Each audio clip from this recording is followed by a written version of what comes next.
Now at 10, we'll hear from a Joplin hotel on what a new tourism survey means for their business. And severe weather has now rapidly pushed off towards the east, but there might be some more storms behind that. I'll have all the details.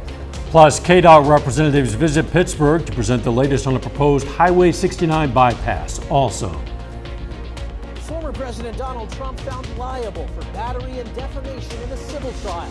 I'm Michael George outside. The 4 states' most watched news starts now.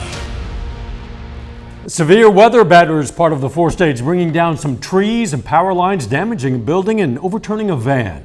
This is KOAM News at 10. I'm Dow Quick. Let's go straight to meteorologist Sam Lane for the latest. All right, thank you very much, Dow. It's been an active evening across the entire 4-state area this evening. The good news is the severe weather has now rapidly pulled off towards the east, affecting areas east of Springfield, also now moving into northern parts of Arkansas. There are more storms back to the west, and those are going to migrate towards our area. We're not really expecting a lot of severe weather tonight. We've been seeing some very heavy rainfalls, and that's been good news, especially for our friends in southeastern Kansas, with heavy rainfall, especially towards northern Vernon County, where several inches have fallen. And looking at the forecast for tonight, mostly fair skies with temperatures dropping down through the 60s by 64 tomorrow morning. And looking at our down the lane, showers ending tonight, isolated storms tomorrow. Severe weather might come back on Thursday, though, and a gradual cool down. And I'll tell you all about that in just a little while. All right, we'll see you soon. We're looking at some storm damage across the 4 states. In Jasper, Missouri, Peggy's Restaurant has some roof damage, as you see there. And we hope you weren't expecting any important packages from Amazon anytime real soon. KOAM's Shannon Becker got this video of an Amazon delivery van tipped over on I-44 West near Rangeline in Joplin. That's due to winds of nearly 60 miles per hour. City of Joplin hopes a tourism study will help increase the number of visitors in town.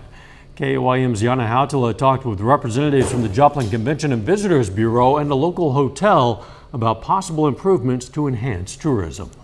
The City of Joplin asked the Conventions, Sports, and Leisure International to conduct a tourism study in town, and results are in after a couple of months. We have a really strong market as it is right now in leisure travel, but what can we do that's going to raise all boats? What's going to do something that's going to impact the hotels, impact the restaurants, retail, something that we can be proud of. And also long term, we got to find something that A, we can afford to build, we can also pay for it, but also sustain it. On Monday, the council was presented with ideas such as a $7 million amphitheater or up to $42 million convention or sports center. Tuttle says Rangeline could be a cheaper place to build because of close-by hotels and restaurants, but it should not make the area congested. If you add another event space in there, it's going to bring 6,000, 7,000, 8,000 people there.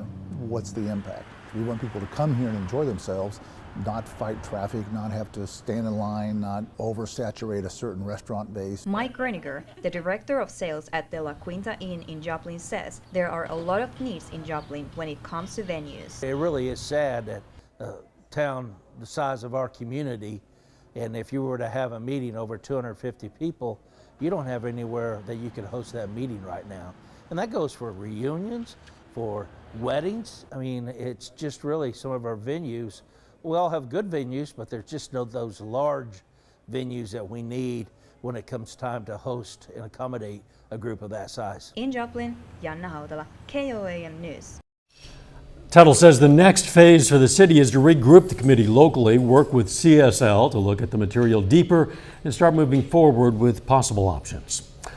Last night, authorities arrested 2 suspects for the murder of Dakota Patton. That's after deputies found the body of that Parsons, Kansas man yesterday morning. Authorities found the body of Dakota Patton in a field on Xavier and 20th Road in Neosho County. Authorities say he apparently died from a gunshot wound. Authorities arrested Clint Neuberger and Kimberly Thomas in Taney County, Missouri. Neuberger was reportedly the last person to see Patton alive, arguing with him at a gas station, allegedly over a woman. Patton's family previously told us the family became suspicious of Neuberger starting April 25th, around the time of Patton's disappearance.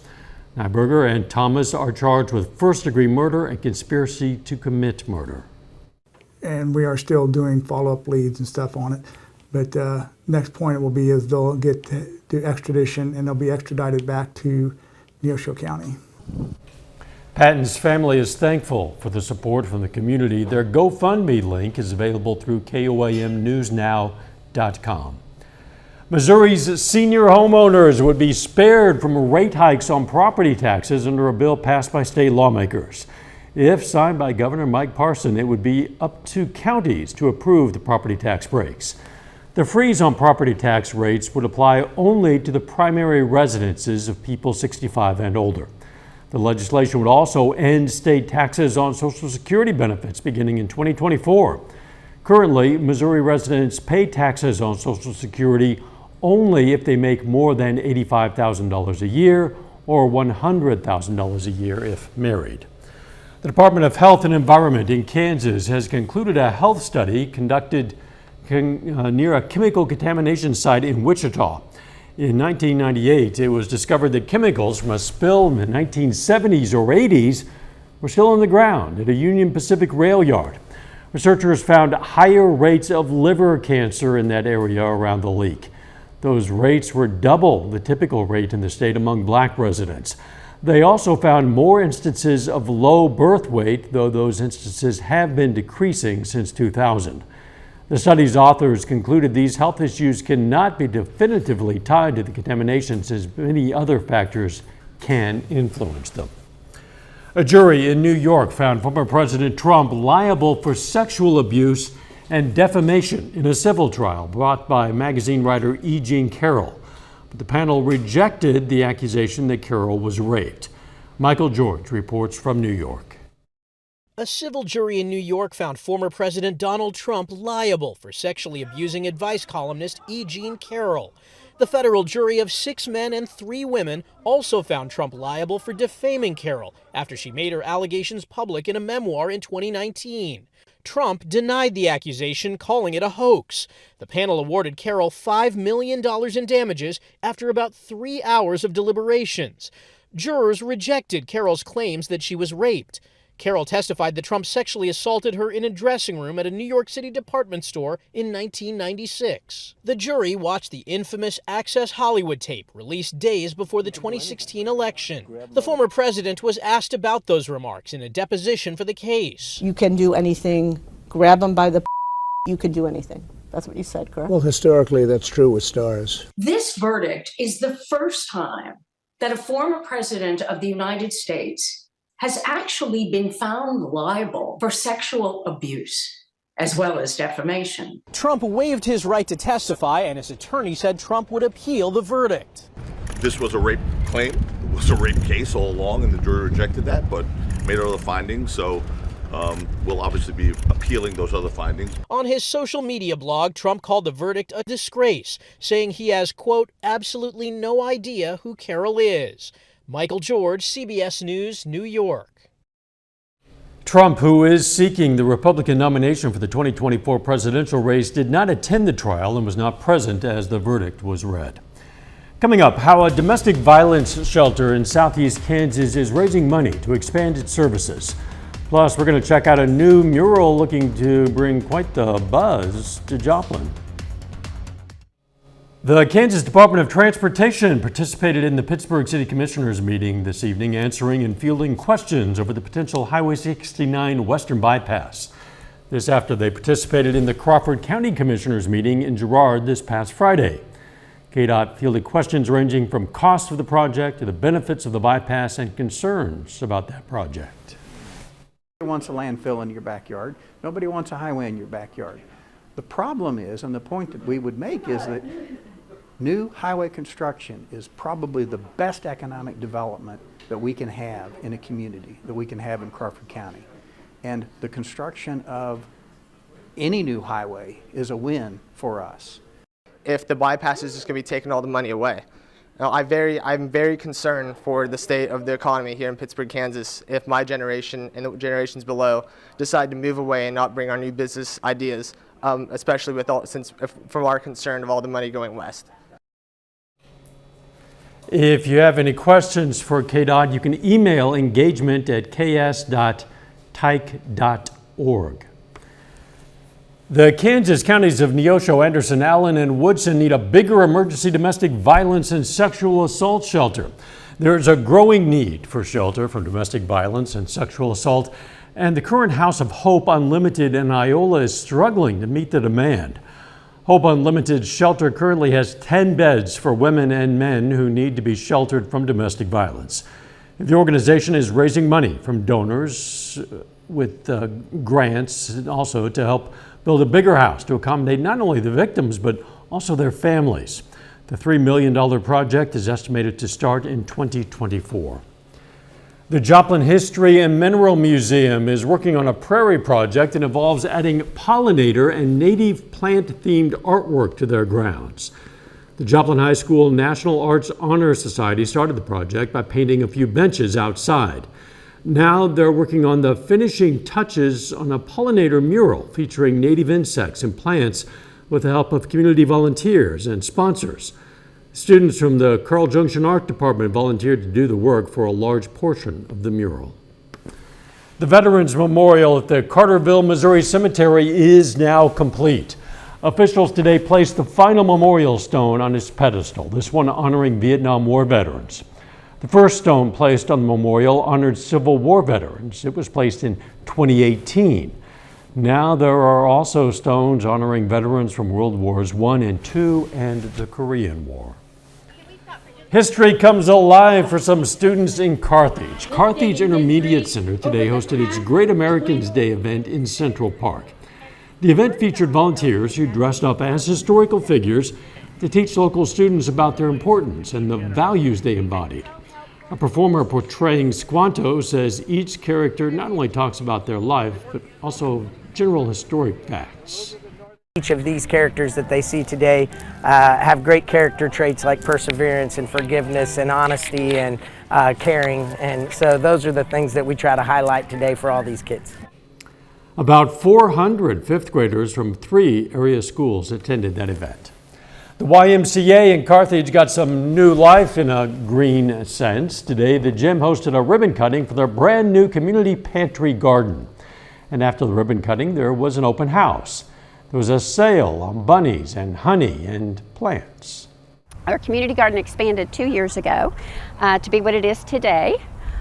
We completely revamped it because we wanted to produce more food from it. Before we just had a few raised beds, and we saw that there was a need, and so we expanded it considerably to be about, I'd say 5 times the size it was. Proceeds from the sales benefit the garden. A little later, the Pittsburgh Purple Dragons are at home facing off against SEK rival Labette County. And the severe weather has started to move out of our area. I'll be back to let you know if we have any more in forecast when we come back.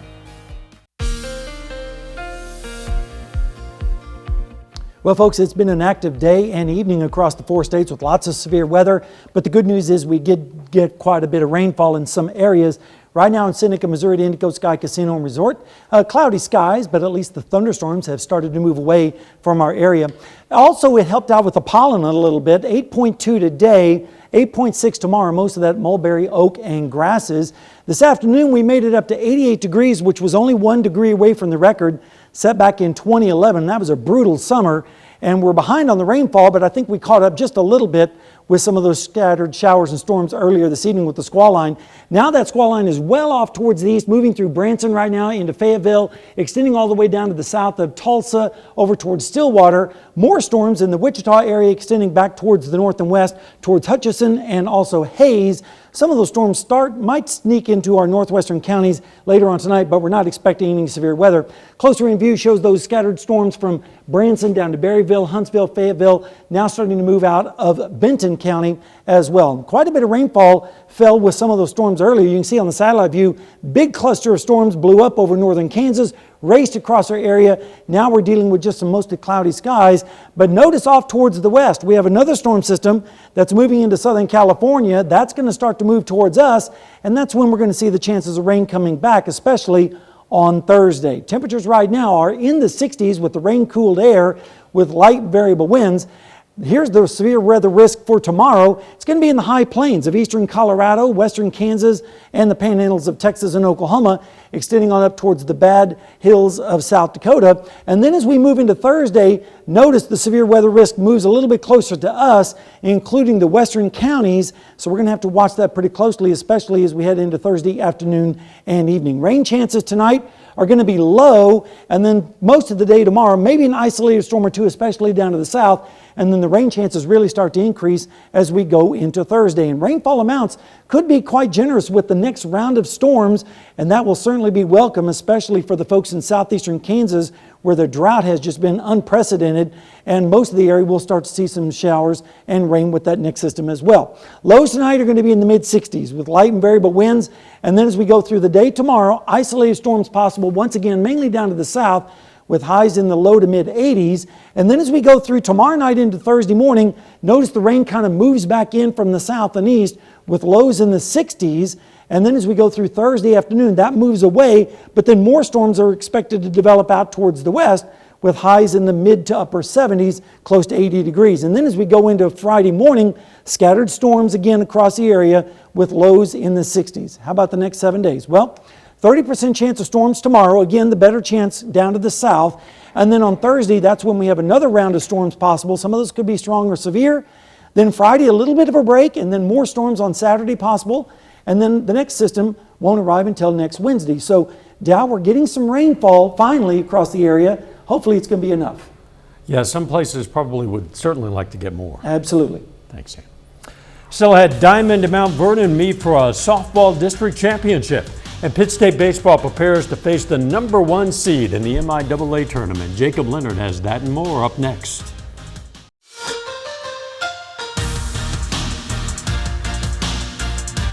The Pittsburg State Gorillas are still alive in the MIAA Conference Tournament. The Gorillas are in the Final Four in the bracket after beating Central Oklahoma in the first round last weekend. And next up for Pitt State, it's a big one. The Gorillas face top-seeded Central Missouri in the tournament semifinals Thursday afternoon. Now, UCM is ranked 4th in the country. Took 2 out of 3 from Pitt State when they met in the regular season. Here's PSU head coach Bob Fernelli on what his team needs to do this weekend to get a tournament title in Warrensburg. Throw strikes, play clean defense, and hit like we're capable of doing, putting pressure on the other team. And, you know, there's 4 really good baseball teams at this tournament. Hopefully we can go play well and be one of those teams out on Saturday. Not many of these guys played together last year. You know, we got a lot of new faces out here. Even the guys that are playing every day and have had great years didn't play a lot for us last year. So it's kind of a new group, and we've done a really good job of becoming a little bit of a family, and I think we're capable of doing better things, and we just got to go prove it. The Pittsburgh Purple Dragons are in the final week of the regular season. The Dragons are 12-5 overall, including 8-2 in the SEK. Pittsburgh still has a chance to share the SEK League Championship. They need to win their final 2 conference games, plus have Chanute beat Fort Scott on Thursday. First things first, though, Pittsburgh hosts SEK rival Labette County tonight. We'll pick it up top of the second. Grizzlies strike first with the bases loaded. Kagan Bates puts one into right. 2 score on that. Labette County up 2-0 early. But Pittsburgh responds with 5 in the bottom of the second. Then in the third, Grant O'Doherty drops one into right center. Quentin Fears scores 2 more for the Dragons in the third, makes it 7-2. Next inning, big swing here from Tucker Akins. In the gap to the wall out there scores Dawson Stegman from second. Double for Akins. Pittsburgh goes on to finish this one off in 5 innings, beating Labette County 12-2. In Southwest Missouri, Webb City, just 2 games left before the postseason, beginning tonight with a home date against Kickapoo. Low-scoring game in that one, but Webb City gets shut out 2-0. Cardinals will finish up the regular season Thursday, hosting an interstate matchup with the Frontenac Raiders. A local softball here, championship night at the Class II District 6 tournament in Mount Vernon. Tournament host Mountaineers face the #2 seed Diamond. That one's final. Mount Vernon scores twice in the bottom of the 7th to win the district title 7-6 over Diamond. Well, Pittsburg State's Cordell Tinch has been named the Division II National Track and Field Athlete of the Week. Tinch won 3 individual MIAA championships over the weekend, but it's what he did in the 110-meter hurdles and the long jump that earned him national recognition. On Saturday, Tinch won the long jump with a wind-aided mark of 27 feet and a half inch. That's the second best all conditions mark in Division II history. Then, in the 110-meter hurdles on Sunday, he posted a time of 12.97 seconds. That is also the second best all conditions mark in Division II history. Tinch helped the Gorillas claim their 8th outdoor MIAA championship in the last 12 years. It's been a dominant program there at Pittsburg State, and Cordell Tinch this season has been a dominant performer for them. He's breaking records every week, it seems. Yeah, well-rounded athlete apparently, For gifted sure. in a lot of areas. We'll be right back. Ooh, look at this. Astronomers using the James Webb Telescope have spotted a new cosmic surprise. They keep doing that. The Webb Telescope recently gave them an up-close look at the first asteroid belt ever seen outside our solar system. They focused on Fomalhaut, a young bright star located 25 light years from Earth, and the warm dust that encircles it. This detailed image showed 3 massive rings of dust around that star, extending out about 14 billion miles, or 150 times the distance of Earth from the Sun. The rings were likely created from the debris left behind as larger bodies such as asteroids and comets collided. Startlingly, That's beautiful. precise image It from is, such a vast distance. The weather. We have some storms that are moving out of our area, but storms could be back again tomorrow on an isolated basis. Better chance of storms, I think, on Thursday, and then again maybe on Saturday evening, and then on Wednesday. But at least temperatures are going to be closer to normal next week. Final sports notes. Pittsburgh State plays Central Missouri in the MIAA tournament semifinals Thursday. Missouri Southern also in the Final Four in the bracket. They will face Northeastern State. We're going to hear from the Lions on that matchup right here tomorrow night. Look forward to that. Thanks for joining us. Morning show starts at 5 a.m. Let's make it a great tomorrow.